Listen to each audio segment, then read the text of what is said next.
All right. Welcome back. Give me a thumbs up if you can hear now. This should be better. This is the mic I normally use.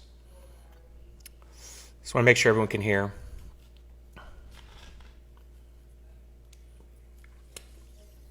So if you could give me a thumbs up if the audio sounds good.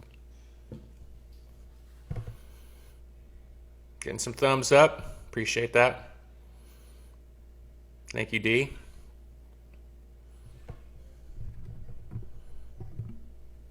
Just letting everybody getting back in here. Hope everyone's doing all right. Happy Friday, right? Friday night. Okay, I got some thumbs up. I'm very happy now. Sorry about that. We tested this all out and thought it was all set to go. You know, we have a concept in the studio, blame the artist. Thank you, Howard. Blame the artist, BTA. So this is BTN. This is blame the Nick. Blame the Nicola. So just one more minute to let everybody get back in. So thank you.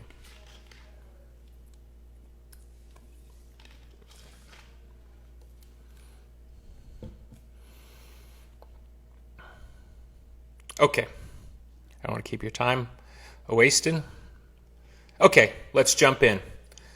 Welcome to my first deep dive series, track by track, album by album, for what will hopefully be a successful endeavor, and we'll get to cover all the albums from Gish to Cotillions, my most recent solo record. I think that's about 13, 15, something like that. Gio could probably tell me. Anyway, I hope you enjoy this. Haven't really planned anything because I was there, and so I'm just going to try to take you into the sights, sounds, and smells. Howard Willing, my friend and engineer for the Pumpkins, was asking me what this was going to be like, and I said I just kind of want to put you back in the environment, give you a sense of a lot of things that probably have never been discussed publicly, stuff that probably would necessarily make a book. I'm not necessarily into talking about the drama as much as I'm talking into how the songs were made and the recording process, and give you a little bit of a holographic insight into how we made our records and how we evolved as a recording unit through the years, and of course into solo work as well. First thing I want to say is I realize it's heavy times. It feels a bit indulgent to kind of celebrate something which just passed its 29th anniversary, which means I started it about 30 years ago. So I realize it's heavy times, so I want to at least acknowledge that, and I hope everyone's doing well and is safe, and nothing here in terms of joviality or just having a laugh is meant to be, not recognize that there's bigger things afoot. But I did say I was going to do this, and I wanted to follow through. And I'm curious because it's my own trip down memory lane too. But one thing I wanted to say is just before I came on the air here, I got a very, angry is not the right word, strange message from somebody. Not something nobody knew, just a strange DM. The guy was basically saying, I know that you don't embrace your past, but you can't take away mine. And, I'll still listen to you, but I'm not going to listen to you talk or what you're going to do. Kind of trying to do what many people have tried to do with me through the years, separate me from me, as if my work is different than me, as if my musical prototype is different than me. Obviously, I've made a counter argument where you shouldn't over-conflate the personality with the public person, because those are hard things to navigate, especially through the specter of media and a distance if you don't know the person personally. But at the same point, I am the person who wrote most of the songs that you would know. And so if you like the songs, you must, on some level, acknowledge something in me that you've liked. So it's always a weird argument when people try to separate me. So the reason I'm telling this is because for many years, I've been very sort of testy about the past, because as I came to understand it, it became a defining factor, as if to say, not only is this who you are, which, by the way, not true, but also this is all you are, or this is the only part of you I'm interested in. I'm sorry, I don't accept those arguments. I never will. And it's taken me a long time, though, to be comfortable to balance present and past, talk about the things that maybe who I am today, this incredible journey that I got to go on, a great musical journey.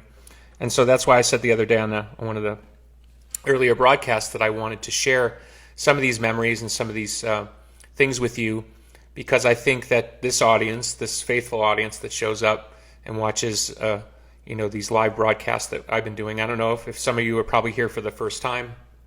Last night we did a long telecast with Thunder Rose of the NWA on suicide and suicide prevention, covering a lot of topics that aren't the usual musical topics. So this is my way of sort of giving back and saying, I appreciate you.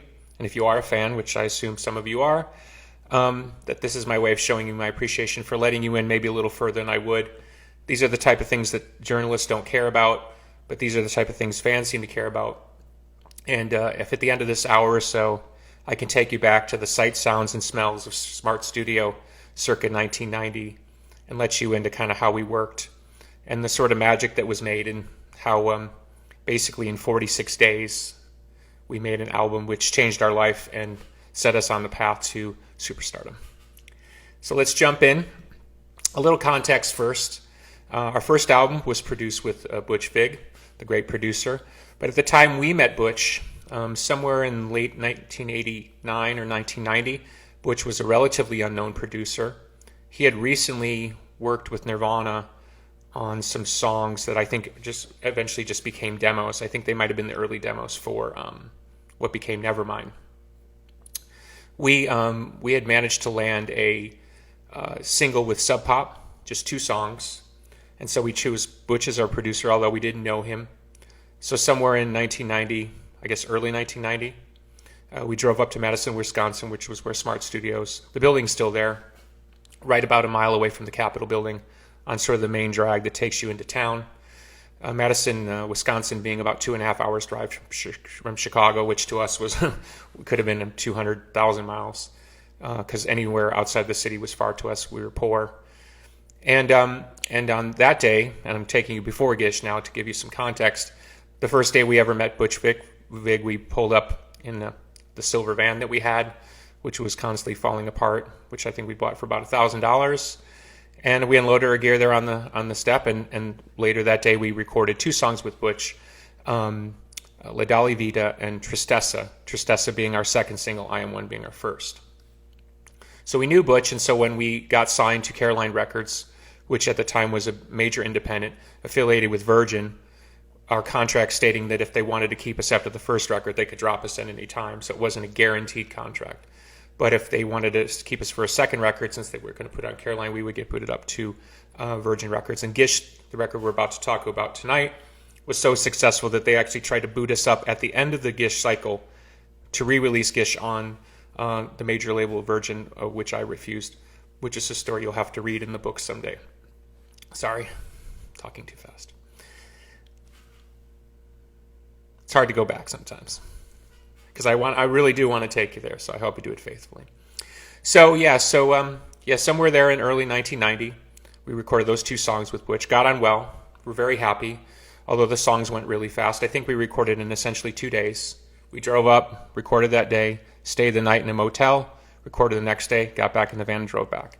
And the next time we actually saw Butch in the flesh, we were starting what was Gish. We had a budget, which at the time was $20,000, which, given the circumstances, I think would have afforded us somewhere in the neighborhood of about 20 or so recording days, which at that point was pretty standard. I think obviously it's skewed now because recording with digital, but that was considered a luxury. A couple and a half weeks to record an album. Most bands, indie bands at the time, made pretty basic records. I wanted to make something more ambitious, but certainly knew we couldn't afford to be overly indulgent. So, but some context before I jump into the songs, because I think it's something I don't want to say over and over again, so I'm sort of give this as a song context. I found it really difficult in the early days of the band to write songs, which seems strange now because I can't crank them out fast enough. But to give you some context, I Am One, our first single, which I believe was released in 1989 on the Limited Potential label, a local Chicago independent. That's the first song we're going to talk about. So if you can understand the context, basically a year and a half later, I still hadn't written a better opening song for the record. And we made the decision to re-record the I Am One song with Butch. And I'm not sure I knew that was going to be the first song. In my mind, it was always going to be between the first 2 songs, I Am One and Shiva, but we'll get to Shiva in a second. So we made the decision Butch didn't have any particular input on the material. He just expected us to show up and be ready. The understanding was we were going to record about 10 songs, which we did, sort of. And we talked about it, particularly Jimmy and I, and we made the decision to re-record not only I Am One, but also Tristessa. And again, I think the reason I'm saying this is it shows you it was very difficult for the band to come up with what I considered at the time to be original material. Riffs weren't easy to come by. The ideas didn't necessarily flow. And it sort of shocks me at the time, shocks me now looking back, that we didn't have more choices. We didn't have a greater width. In many ways, we walked in off the street that day in late 1990 to begin recording Gish without a lot of material and basically the best of what was our live set at the time. As some of you who follow other social media accounts, you'll see some of the gigs we were playing, Avalon Nightclub, some gigs at Cabaret Metro. So we were doing a lot of jamming. We weren't necessarily sure how that was going to factor into the record. I believe we were already playing early sketches of songs that ultimately became Rocket and Silverfuck and Siamese Dream, but we didn't feel those were ready. So to set the context, we walk into our first real record. We've got 3 guitars, 4 if you count my acoustic, Ovation acoustic, 2 Stratocasters, James's Black Les Paul, and I can't remember what bass we used at the time, and Jimmy's drum kit. We only brought up 1 guitar amp and 1 bass amp. That's all the equipment we had. We had no synthesizers. We had nothing. And so that's the band that came into Smart Studios that day in late 1990 to begin recording. So obviously, I'm going to talk about stuff in a way that we didn't record them this way, but more to the mindset of what we were thinking when we were recording them. So obviously, I Am One was, at that time, one of our most important songs. And again, we made the decision to re-record the song, which is pretty curious on the face of it, because although I like the song, I wouldn't consider it a great song, although it's sort of interesting. Lyrically, not a lot going on there. Basically sort of a riff on religion, and if anybody knows religion, the triune, the Father, the Son, and the Holy Ghost, hence the notion that I am one as you are three. And really more kind of a rocking, riffing jam. And what's even more curious is, because we'd recorded the song essentially over a year before, when we went to re-record it, we didn't change the arrangement at all. Like we didn't even spend a single moment that I can remember other than time we spent on stage. So all we did was to set out to record a better version of a song we had a year and a half or so to improve, which is pretty strange to me. As I may have said along the way, I'm sure I'm going to repeat some things for some of you. The original riff, the thing that starts the Gish album, is actually a drum riff that I wrote. Don't ask me how I came up with it. It was one of those things just occurred to me one day, and I asked Jimmy to play the riff, which he plays beautifully. And the riff and the whole thing was written around just that drum riff. I just love the sound of that. Probably somewhat influenced by the drumming style of Stephen Perkins of Jane's Addiction, who played this kind of beautiful, kind of jungly type of grooves. But also probably, Led Zeppelin as well. Sorry, I was going to make a point about equipment. Right. So to give you the context of Smart Studios, which was Butch's studio that he owned with a couple guys that were in... one guy that was in a band with him for a previous band called Firetown, and there's another band that they were in, this names escapes me, and another guy, Steve Marker. So eventually, if anybody knows Garbage, Butch was the drummer in Garbage, and the 2 guys in guitars. Those were the owners of Smart Studios. Butch and the other guy whose name escapes me, I'm so sorry. Lovely guy. In fact, he's the one who lent us the acoustic guitar that I played later on the record, but we'll talk about that in a second. So very much a homespun local studio built for independent bands. They, as far as I understand it, put all the sheetrock up. So it was a very rough studio. It wasn't like super pro or anything. The walls were at all kind of really strange angles, industrial carpeting on the floor. And if anybody knows equipment, Butch had a TAC Scorpion board, which is a totally entry-level mixing console. Not horrible sounding, but certainly not professional fidelity. The record was basically made on this TAC Scorpion board. which shocks me.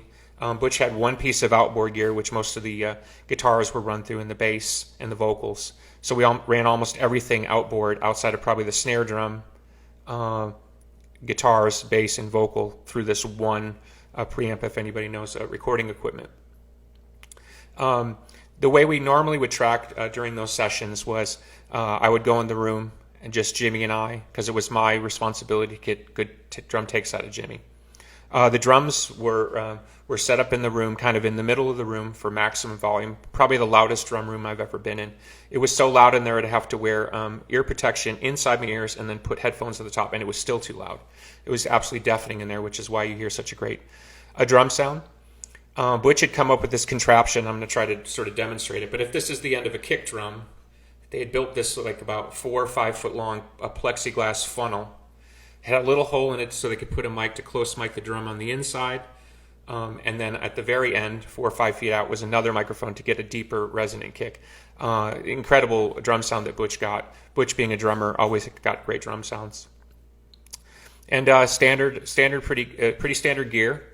Soul head, which anybody would recognize from the probably the Shiva video, which I still have.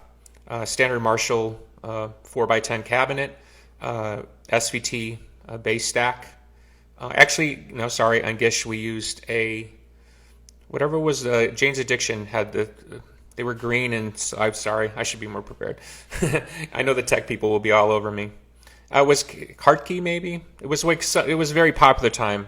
You couldn't really turn it up. It was solid state, so if you turned it up too loud, it would make this horrible distortion. But that's kind of how you get the clean sound.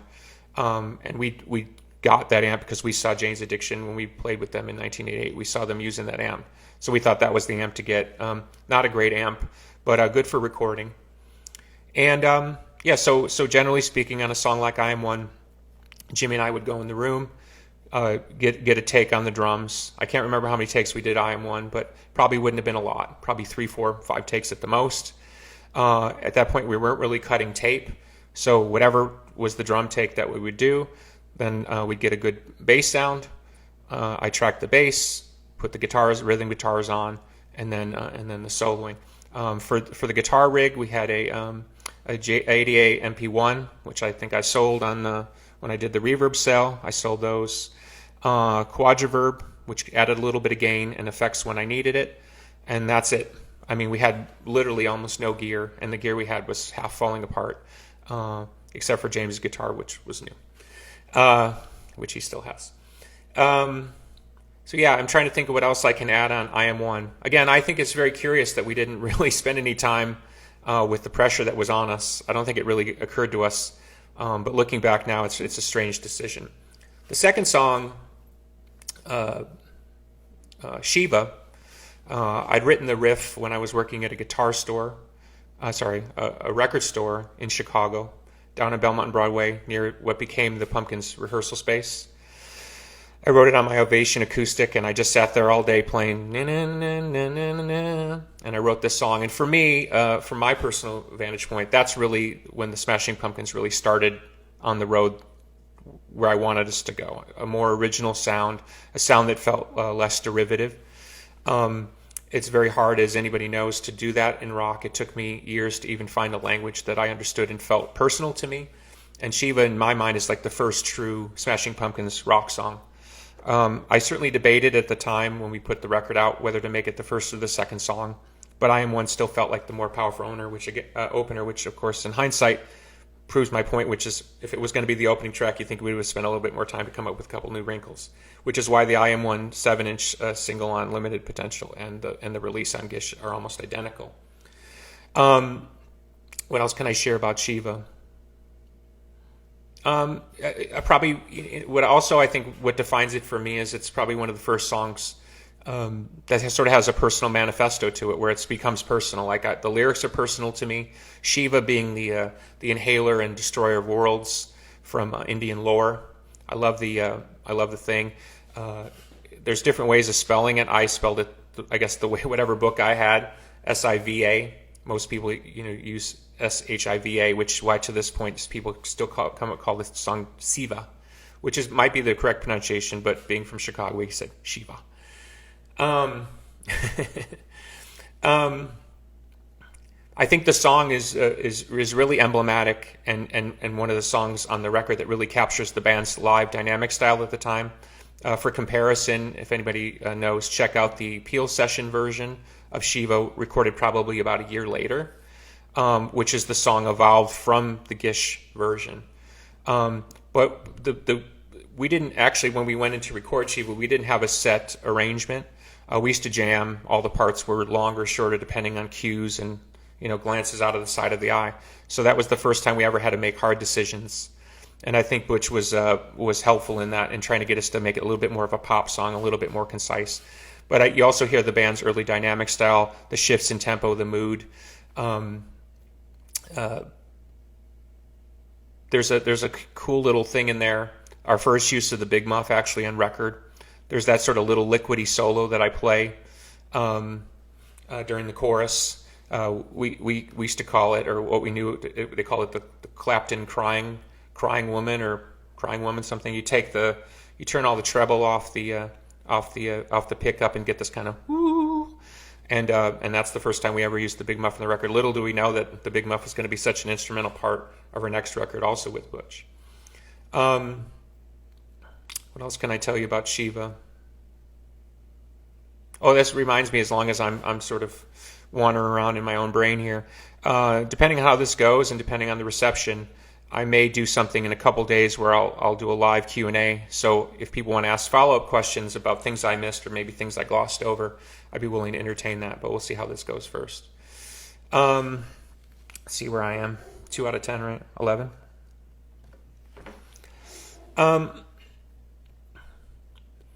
I think Shiva's a good example of what, over time has become a really contentious and much debated issue about the Smashing Pumpkins, about who played what and why and where and how that evolved. Like I said, I'm really not here to delve into the drama, but I think it does, in order to explain the process of recording, that level of tightness and attack, I think it needs to be explained a little bit how we got there. When we recorded all our demos in 1989 or so, the songs that became I Am One and the early versions of some of those songs, what is commonly called the Ignafo tapes. Most of the band wasn't around when I was doing the recording. They were either busy or didn't want to come, or they didn't want to sit there for 5 hours while I poured over whatever. So it became this kind of thing that I would do the demos on my own. Nobody seemed to care or be uptight. Obviously, it's Jimmy playing the drums. When we went in to record La Dolly Vita and Tristessa with Butch, that was the first time that James and Darcy in particular were meeting Butch, and Butch did not have a favorable opinion at that time of their ability to play for a record. And given the time structure, like how somebody will look at their watch, it kind of fell on me like, well, we don't have a lot of time, and if this is going to take time, and it kind of like, it wasn't like a decision, it was just like he kind of looked at me like, well, who played on these demos that I got? And well, that was me, kind of thing. Well, why can't you do it? And everybody kind of looks around. Okay, not a big deal, because that's the way we've done it. So when we went in to do Gish, the understanding was, well, this is a real album, we're going to have more time and stuff like that. Well, again, in the process, in the pressure of the moment, under the circumstances, it was Butch who pushed for me to play all the parts. Now, I would be lying if I said I minded incredibly, not so much that I wanted all the work, because I didn't, but to the extent that I wanted our record to be as good as possible. And Jimmy and I had an opinion at the time, which maybe wasn't the most fair, which was, we spent a lot of time practicing the basement. It's not our fault if you guys didn't. Now, that's a little bit of a bourgeois way to look at it, but we were also young men and, full of ambition. We also didn't have the benefit of Pro Tools. Those days it was literally tape or cut the tape. So when it came to things like guitar parts and vocals, and I'll get into vocals in a minute, we didn't have the luxury of moving stuff around like you do now, where people have the chance to play with more feel, and then if they don't, if there's one chord or one moment off, fix it. So it was just kind of thrown back on me during the recording process, although we had gone in with the understanding that it wasn't going to be that. And I was under the impression that it was going to be somebody else's problem to sort out. So again, it's back on me. Now, to give you a little bit more context, and Shiva's a good example, and if you go back and listen to this recording, you'll hear it. This is the first time in my life where I've got somebody breathing down my neck. When we did Tristessa, 4 or 5 takes, I could play pretty well. Okay, good enough, move on. Now, with some luxury and some time, now I got this guy I barely know, Butch, going, that's not good enough. What do you mean it's not good enough? Oh, it's out of tune here. And it's like, in what became, this super obsessive need. And I'm not saying it begrudgingly. I'm saying it from the standpoint of, I'm used to just kind of playing a couple takes, good enough, sing a couple takes, good enough. Now I got somebody whose job it is to make a super professional record for a bigger independent label, kind of telling me, no, you don't understand, it's not good enough. Well, what does that mean? Do it again, do it again, do it again, do it again. So now I'm doing like 20, 30, 40 takes. Like, I've never played this much in my life. And he's starting to explain to me, see how this is better and this. Okay, so I kind of get that general understanding. Now when we get into the vocals, sing a line. Oh, that's out of tune. What's out of tune? I never even, I just sang. I didn't even know what in tune was. I mean, I could hear an out of tune guitar. So not only was there the pressure of making this debut record, which of course is trying to make a name for himself. We're trying to make a name for ourselves. We realize that if we don't do a really good job on this record, we're all going to go back to working our day jobs. But the bar that we had been under Tristessa and La Dolly Vita before, or even our demo sessions, imagine now it's 3, 4, 5 times the pressure and the accuracy rate and the necessity, which is why that record is so beautifully in time and in tune, because Butch insisted on me playing at that level. Of course, Jimmy plays very well, but he wasn't playing to a click on any of those songs. So he's all over the place because I want him to play super dynamically. So Shiva's a perfect example of the Pumpkins live style brought into the studio, Jimmy unleashed, properly arranged for the context of a sort of pop song, and then it falls back on me to create this well-oiled machine, which, by the way, doesn't exist. Nobody can play like that, probably not even me. But under the microscope, under the pressure, thank God I had the concentration and the ability to do it. So Shiva's a prime example of where, for the first time, the precision of what became the band's precision rears its crazy, ugly head, meets the pressure of the moment, which of course plays out further down the road on Siamese Dream.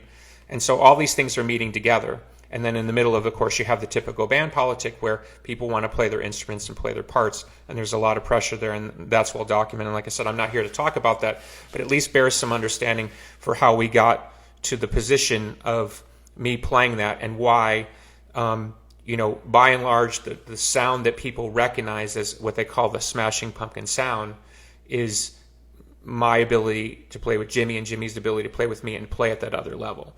That's not to say other people didn't make contributions. And in fact, a lot of times the way I would play, I would try to interpret the feel that I got from when the band played live. So it's not like there was a live version of the band and there was a studio version of the band. In my mind, the studio version of the band was me trying to emulate the live version of the band at its utmost to create maximum density and power, because certainly I thought we were a very good live band. And that also was a strange thing to try to understand. Again, as a young person, 23 years old at the time, try to understand why somebody who was mature in Butch, who'd been there, who'd made major label records, was trying to explain to me what that level of proficiency was like, a level I'd never played at in my life. And suddenly I'm sort of in this position where I've got to sort of sing, I got to swim faster than I can sink. I got to play to things that are not perfectly chopped or timed or whatever. There's no click. Jimmy's playing like a madman. And there's no Pro Tools, and it's, away we go. The good news is we were able to do it, and we created what became the first idealized version of the band, which is why if you compare, say, something like I Am One, the limited potential version versus, say, I Am One on Gish, you'll hear the real difference of Butch's influence in that particular way, even though it still, quote-unquote, sounds like us. Okay, I think I've said enough about that. Hope you're having a good time. Appreciate all the hearts.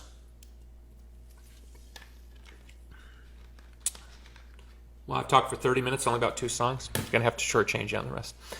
Okay, back again to the idea that we hadn't written enough new songs for this record, which again boggles my mind. Rhinoceros, which was also a song we recorded for the Ignafo demos. We actually did 2 versions.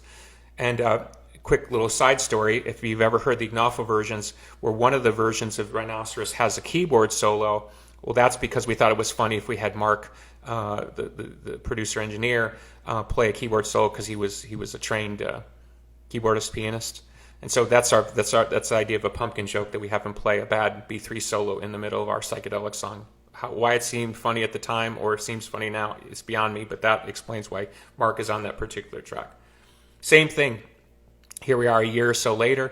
We're re-recording a song and we're trying to re-emulate it.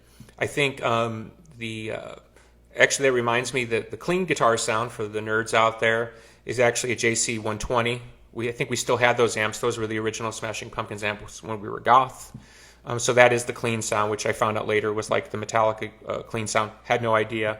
But that was the only sound that could make that sort of a pretty simple, clean sound that Butch wanted. Again, I think Rhinoceros is a really good example of the band's dynamism come into play. There's like sort of the riffy solo in the middle, the sort of explosive ending, the use of the open chords. You really hear our style developing. And even though you hear early intimations, yeah, is that a word? Intimations of it on the Ignafo sessions, here with Butch's guidance and the clarity and the tuning, you really hear the power. Now let's go back to vocals for a second. The famous "She Knows, She Knows." Again, pre-Pro Tools for any musicians out there. Howard Willing asked me today, what was it like recording vocals? Well, give you a perfect example. We only had one 24-track machine. For you kids, that we used to use tape to record. So you have a big reel like this. You'd only have 24 tracks. And after all the drums were tracked and all the other music was tracked, there was only 2 channels left for vocals, which meant if I was singing a lead vocal, I'd sing, take, let's say, sing a verse. And I was not a competent singer at that point. My voice was pretty, but, singing that style wasn't easy, especially when it came to pitch. So we do do a verse, okay, and then go to the other track, sing the same 4, 6 lines or whatever, and then listen to both and get rid of the worst one, and then try to beat it. And we do that. Well, when it got to the point, we did all the rest of it. Came relatively easy because it's a fairly simple melody and fairly simple vocal. When it came to the "She Knows," 8 hours. That's what Butch Vig tortured me on. 8 hours. She knows, she knows, she knows. Like nobody's business. And I'm pretty sure we double tracked that. So it was probably 4 hours of one track and 4 hours the other. Again, I'd never been in that situation before. It caused a lot of, I'm not mad at Butch, but it caused a lot of kind of head fuckery because, here I am singing and I think I'm doing as good as I could humanly do. It's like asking me to jump 8 feet and I jump 8 feet and the person going, actually, can you jump 9 feet? I never jumped 8 feet, so I couldn't imagine jumping 9 feet. So I'm singing for hours. She knows, she knows, she knows, and I don't hear what he's hearing. I don't understand what he's hearing. Now I do, and I understand why he was so persistent, and it's a beautiful thing that he did. But at the time, being the age I was, immature as I was, not used to criticism. I was used to working on my own. I wasn't encouraged as a musician, so all my experiences were sort of in my own head. And here's this person who's essentially dad in the session. He's the person who has the strings on the budget and how long we're going to be able to record and whether or not this is going to be a success or not. And so he's telling me to do it again. I'm going to do it again. But 8 hours later, I thought I was going to lose my fucking mind. So to this day, when I hear that chorus, I still get like a little shudder at my back. A note on the guitars. At that point, we'd sort of develop, what was the Pumpkin sound. At that point, generally speaking, my Stratocaster went in the left speaker. James's Les Paul went in the right speaker. So you got this kind of zhing. And I love that sound, kind of a zhing left to right. So my guitar on the left would always kind of zhing before the Les Paul would kick in. So you had this kind of zhang, zhang, zhang. And that was kind of our early sound before we went to greater density down the road.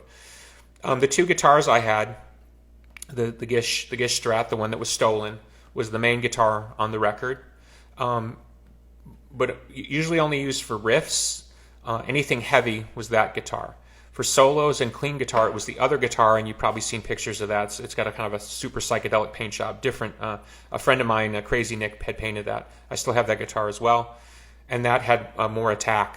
And so when you hear solos like on Snail and Shiva, that would be the other Stratocaster. On the solos and stuff like that, for example, on the solo on Rhinoceros, Butch gave me totally free reign. It was up to me to decide what was good enough. He'd probably only complain if it was out of tune. And so at least in that, I felt sort of a greater sense of freedom. Again, I'm just trying to take you inside the process a little bit because, I feel all this pressure. The other band members aren't necessarily happy about the way it's turned out in the sense that the producers made this judgment call that it's going to be me playing, the majority of the parts.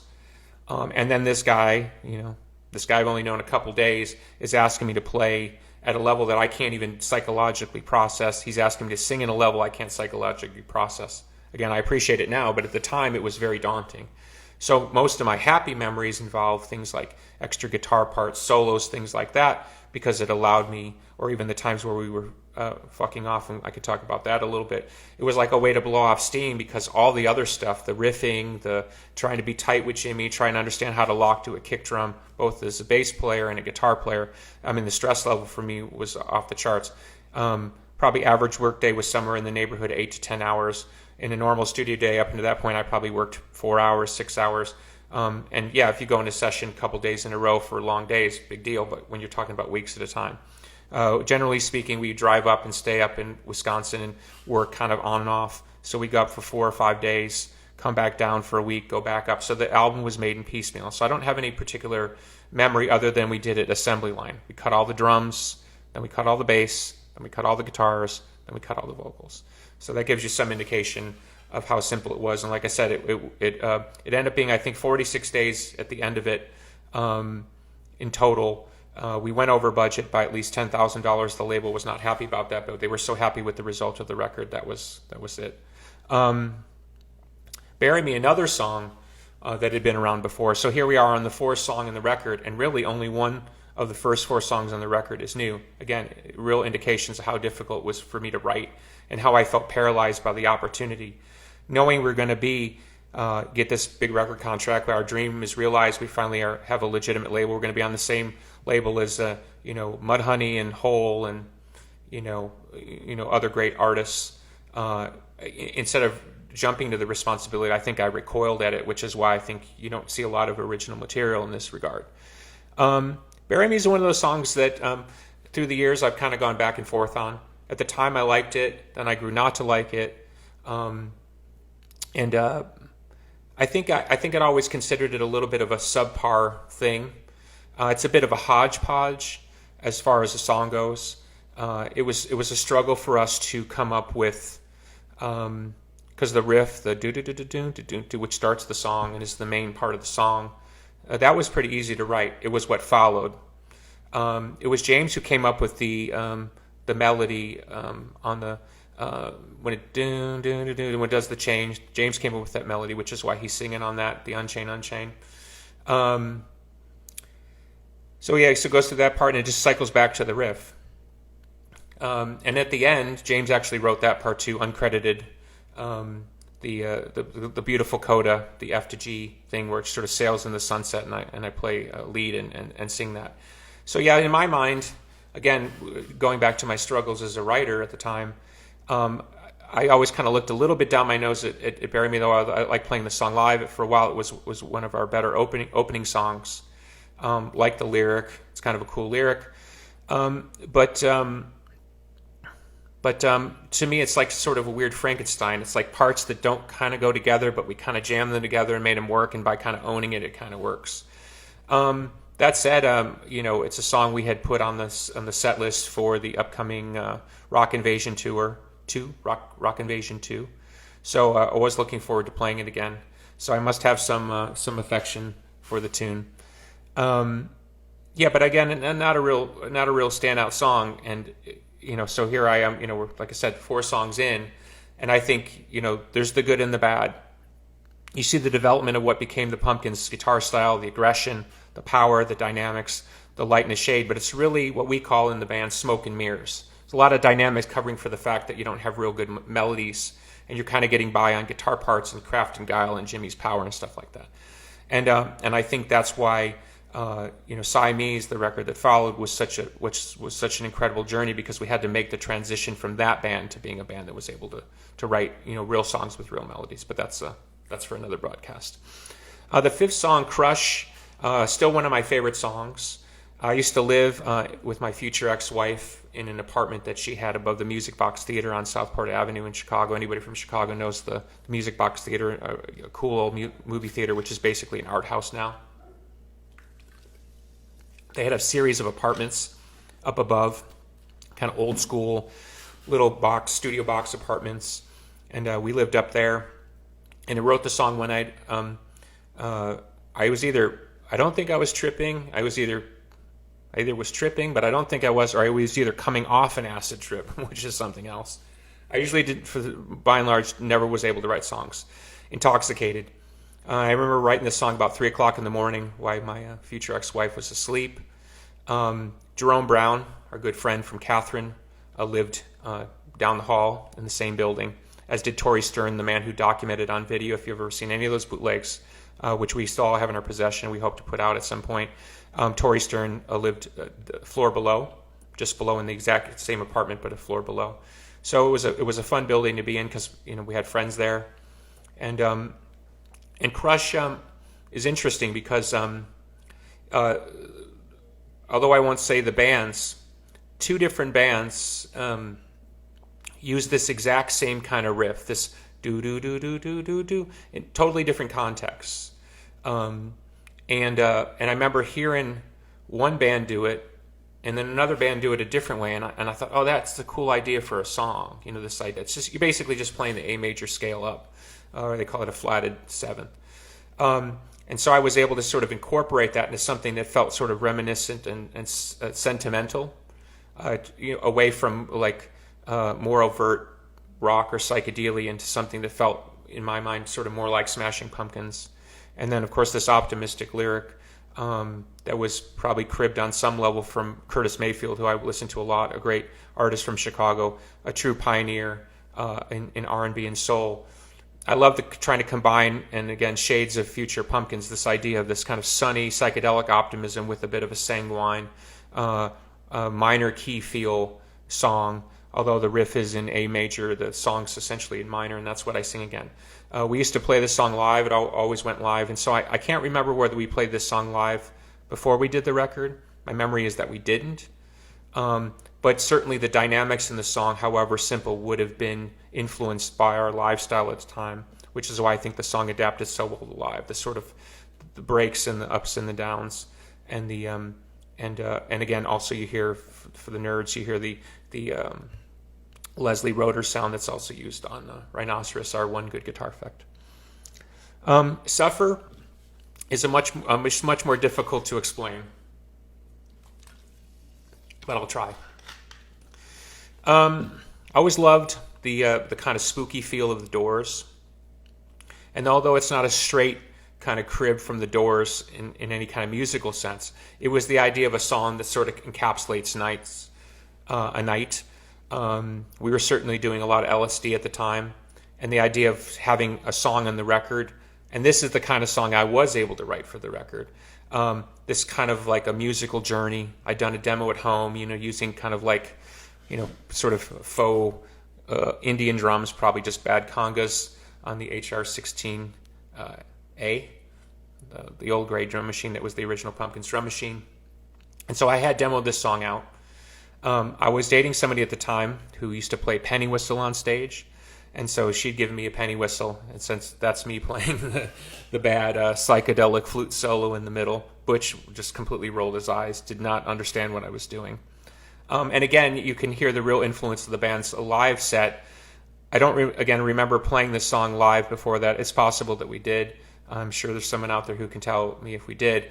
But my essential thought was like, this is the type of thing that we're going for, in contrast to something like Shiva, which had a super heavy dynamic to sort of like a space dynamic, a jammy dynamic. This would be the other side.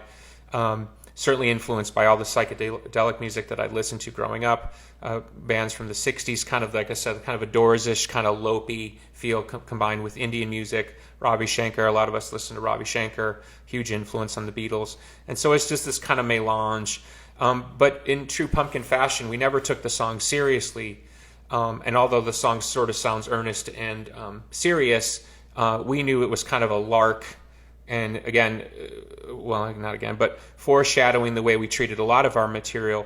If we saw something as a well-worn cliche, we are okay with playing with the cliche if we were in on the joke, even if we didn't necessarily share the joke with you. So it's a bit of a lark on the sort of the psychedelic vibe, the raga thing, and we're able to flip in and out from the serious to the kind of the profane on it. I can certainly say this is not a song that Butch particularly liked or understood. I could be wrong on that, but my sense of it was he would have preferred if I had a better sort of song. But he certainly enjoyed recording it, and I love the tones on it. And this is where Butch really shines as a producer.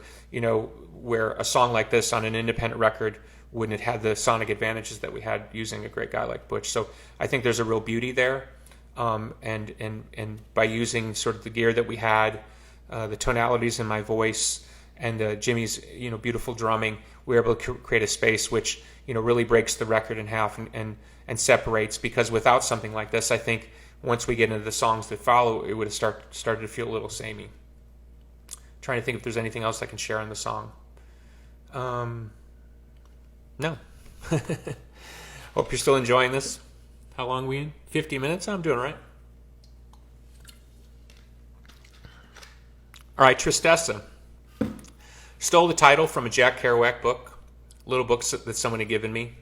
I think Tristessa was written about a Mexican prostitute that he had encountered.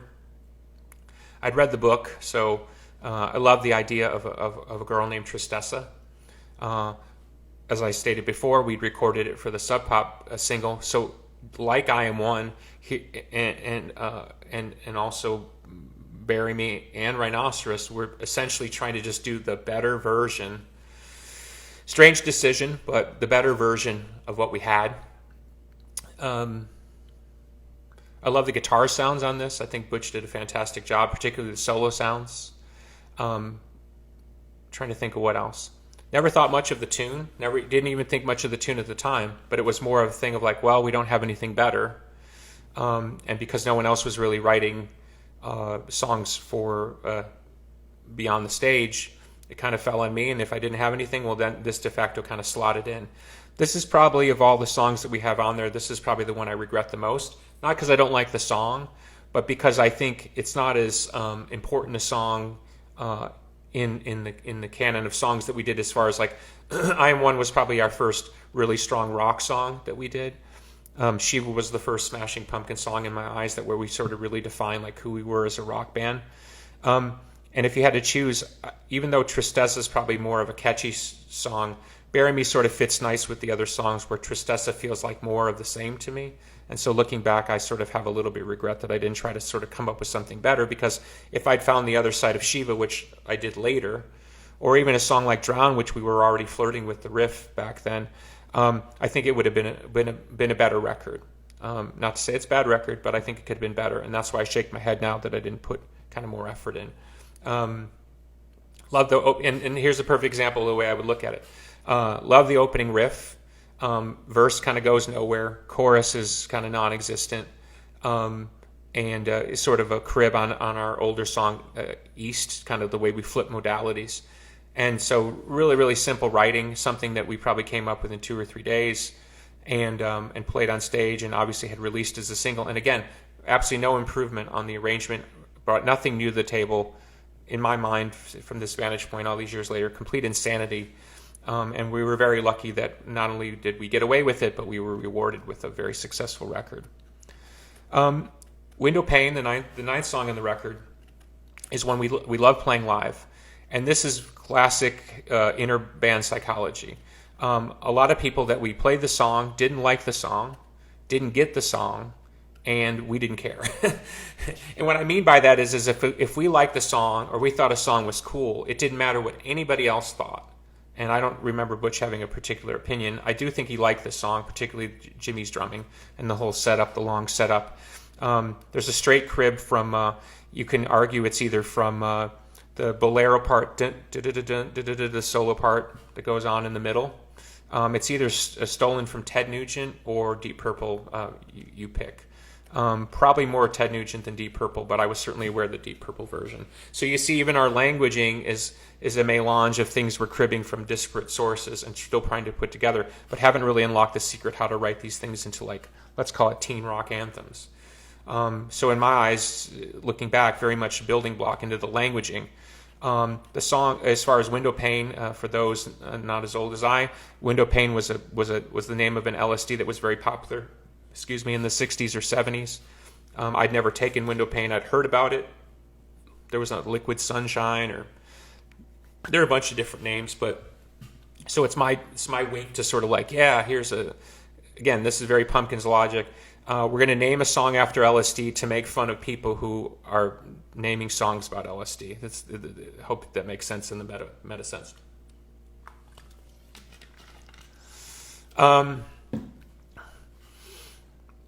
Also another song like Suffer that really benefits from Butch's production. The austerity of the production, the simplicity of the production, I think really helps the song. Where I don't think this song would stand up to the review of the current recording process of the Smashing Pumpkins. I think what's really nice is it's a moment in time. Once we kind of blew past this moment, we never look back. I know Jimmy in particular really was always fond of playing this song.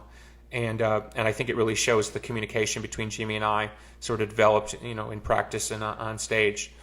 And so before I get to Daydream, the good part about this, if you look at the 9 songs, it at least shows and defines, and we were conscious of it, that this is the type of band that we were. We were riff heavy, we were cool, we were certainly capable of playing as heavy as any of our grunge contemporaries, but we had more of a psychedelic kind of sensual slant to it, which I think came to define us. And I'm really proud of the fact that we weren't afraid to be that band, and still aren't afraid to be that band. Where at that time, a lot of people were playing heavy to play heavy. Certainly Sub Pop was all the rage, and we were certainly aware of that. Okay, the last song on the record, at least officially, Daydream. Now, like I said, I want to, I kind of want to skip around the drama, but it's almost impossible to talk about this song with at least addressing a little bit of it. Daydream was a song that I wrote in my bedroom. I certainly was a fan of My Bloody Valentine. I loved the feel that Kevin got, this kind of spacey feel.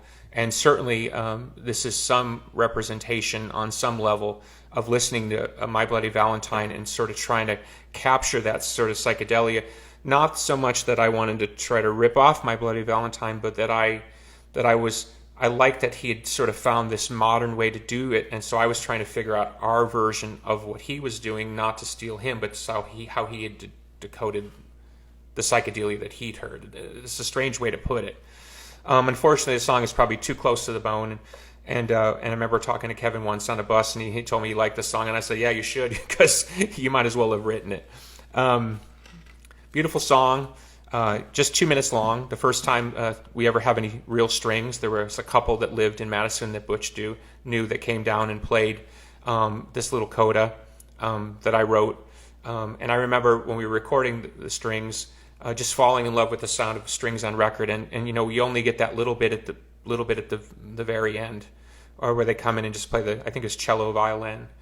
And I remember thinking, if we could afford this all the time, which of course we did. And many millions later. That's a joke.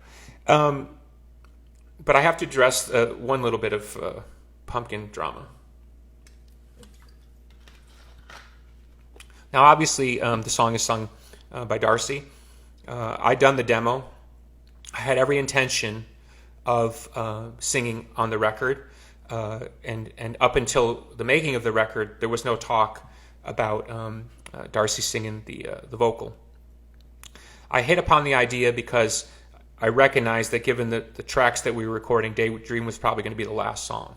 So I loved the idea and this kind of psychedelic trip that we'd set up. And in my mind, it was kind of a record that you could take some shrooms to and kind of get lost in. That was the point. We were certainly going for that, and I think we somewhat achieved it given our limited resources and our limited abilities. I love the idea that her voice would contribute to the serenity at the end of the record. Because when I sang it in that key, it was a little bit lower. Once I heard her sing it in her beautiful kind of lower kind of raspy voice, I thought, this is perfect. Now here's where the stories diverge. According to my former bandmate, I became so jealous of her rendition of a song that I wrote. You got to remember that part. I wrote this song and I sung on the demo. I become so envious of her performance here that I never again let her sing on a record. Let me set the record straight, at least on one of her many distortions. Recording vocals, as I said to you earlier in this, recording vocals at that level under that pressure was really, really difficult. It was like something I'd never experienced. Now I'm on the other side of the glass watching my bandmate go through it, and he put her under the same torturous scrutiny. It was excruciating to watch. I felt bad for her because he put her through the ringer, and her concentration not being the best. It was a very, very difficult process. And again, in the land pre-Pro Tools and Auto-Tune and whatever, we were just barely able to squeak out what is a very cool and beautiful vocal. So no shade on the performance, but it was very, very difficult to do. And in the process, she was difficult to deal with.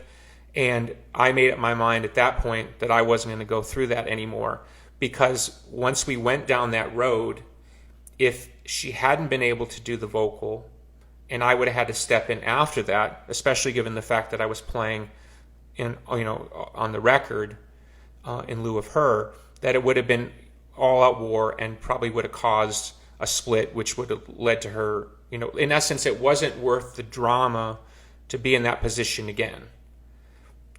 Now, to her discredit, from that point on, she never asked to sing any more songs, and outside, I think, of a couple that she sang on down the road, but that's a different story.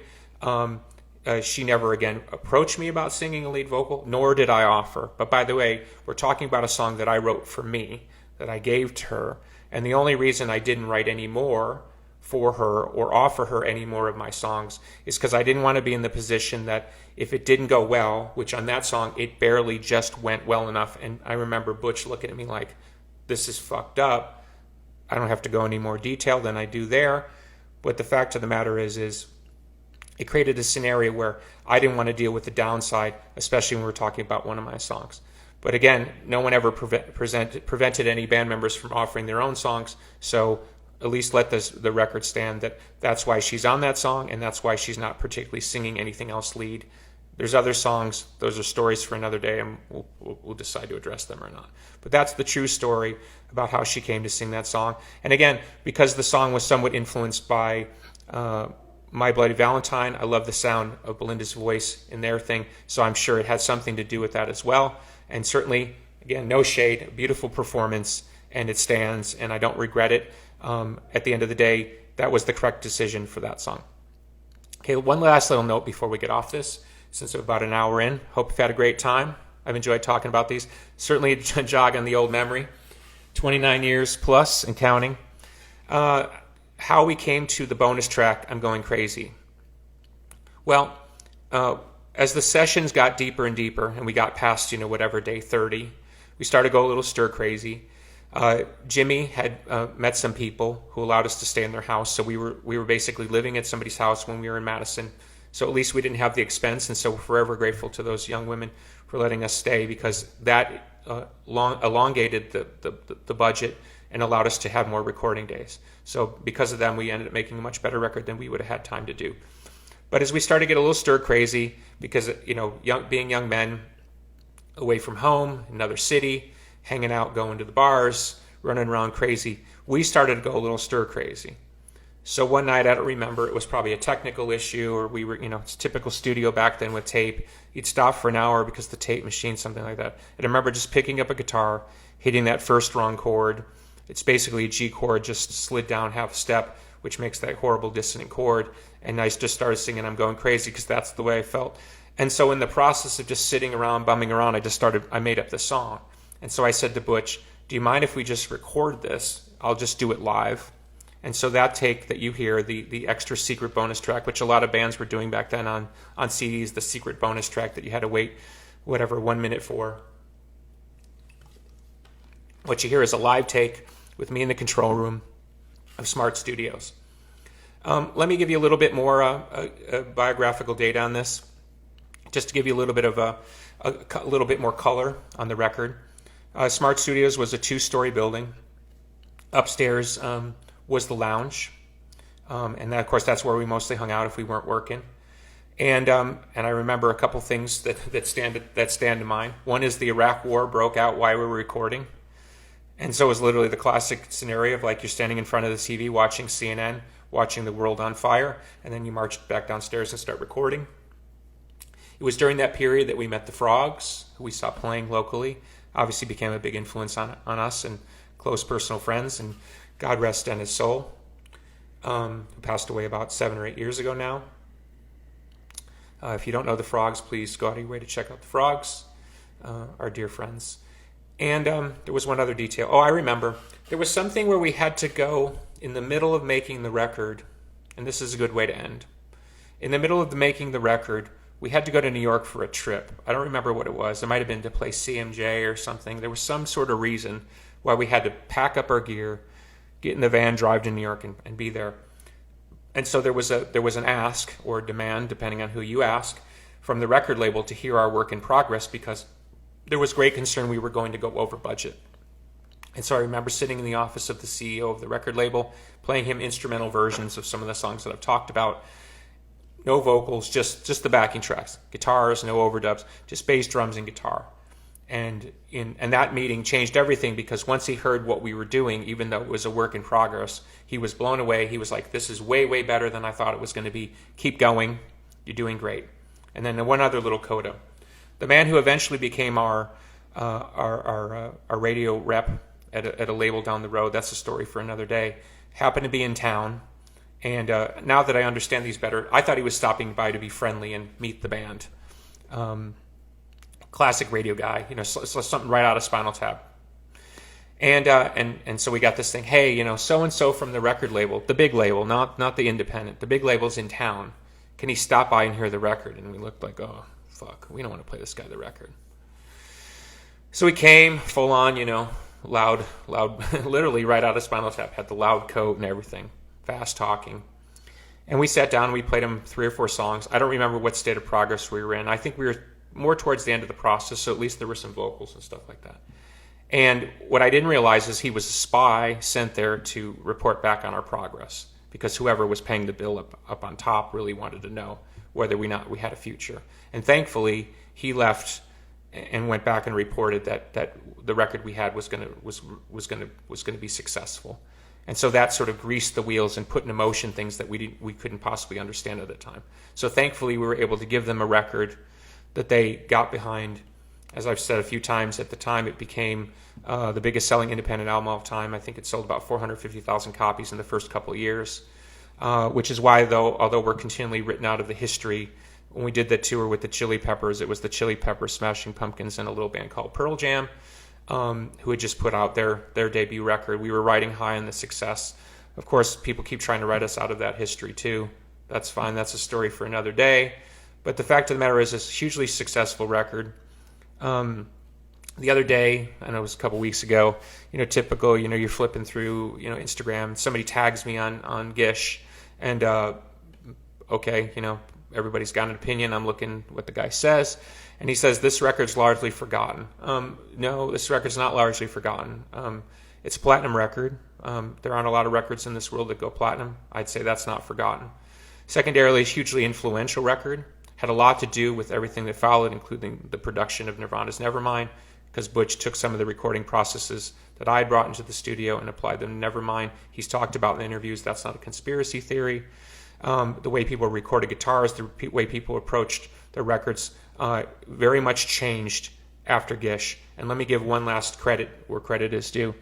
The Gish production style, which by and large is very dry and very in your face, was a deliberate decision on my part. And again, Butch did an incredible job getting the tones, but it was me who wanted the record dry. It was me who wanted, because at the time, people were kind of into what they call a Steve Albini production, kind of room mics up, real kind of boomy. If you heard like Pixies or Nirvana's album, that sort of bigger, All Apologies, that sort of bigger room sound. I wanted to go the other way. And who was my influence on that? Rick Rubin. I was listening to some of the records. I didn't know Rick Rubin at the time. I was listening to some of the records that Rick was doing. Who was Rick emulating? Black Sabbath. Who was my favorite band? Black Sabbath. So when I heard Rick's production, I thought, oh, he's doing Black Sabbath. And so Gish had everything to do with us doing Rick's version of Black Sabbath. Guitars cranked, in your face, keep it simple, get the Ozzy vocal in the middle. And so I think there's, of course, many more details I'm sure that are in there if you just hit me in the head enough. But I hope you've enjoyed this deep dive. The stories get better, I promise you. They're not as deep here as they could be, but because, you're basically talking about a band capturing a snapshot in time. We were a typical club indie band that was lucky enough to land a record deal after being rejected by every label multiple times. We go in the studio. Incredibly, we don't write any new songs except a couple kind of psychedelic jams. We go in and wing it. Thankfully, we're with a future legend in Butch Vig, who gets us to play our best and be our best, particularly Butch as a drummer challenging Jimmy. Did I skip over Snail? I did. I know somebody's going to write me that. If you don't mind, I'll go back to Snail. All apologies. No pun intended. Because Snail is something I want to talk about, and it brings me back to Jimmy. That's a perfect way to end. But I'll be quick about it. Snail is one take on the drums.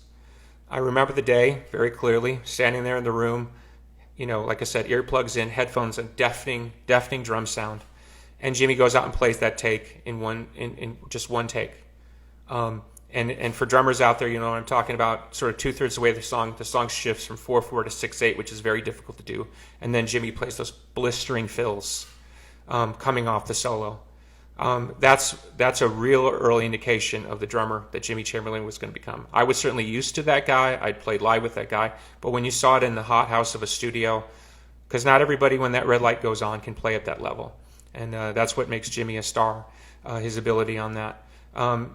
I feel weird going out of sequence, going backwards. Now my brain's all joggled. Again, unprofessional. Should have done a better job next time. What else can I say about Snail? It's actually, you should kick me because it's one of my favorite Pumpkin songs of all time. I think what's beautiful about Snail is it really captures the innocence of the band.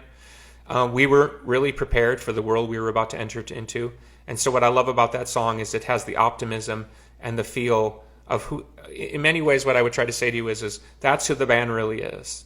The band without the pressure, the band without the aspiration, the band just being the band, kind of a little bit groovy, wearing our thrift store psychedelic shirts. Snail is probably the best emulation on Gish of who the band actually is as the four personalities together. The people we were at the time, not the people that we became, including myself, but the people we were at the time. So I have a soft spot in my heart for Snail, which is why I love to still hear the song and still play it, because unlike a lot of the other songs that have sort of aged at different degrees depending on the influences and who I was trying to emulate and what I was trying to say, Snail is very much a true spirit thing. And it holds up, not because it's a fantastic song, but it's a true song. So again, hope you enjoyed this deep dive. Sorry for my lack of professionalism. And please send me your comments. And then if I feel good about it, we'll see. I have to meditate in my listening to suffer on a bunch of mushrooms. I'll make a decision whether I want to keep doing this. But I appreciate this first one. I appreciate all you tuning in. Be safe out there. Lots of love. Talk to you soon.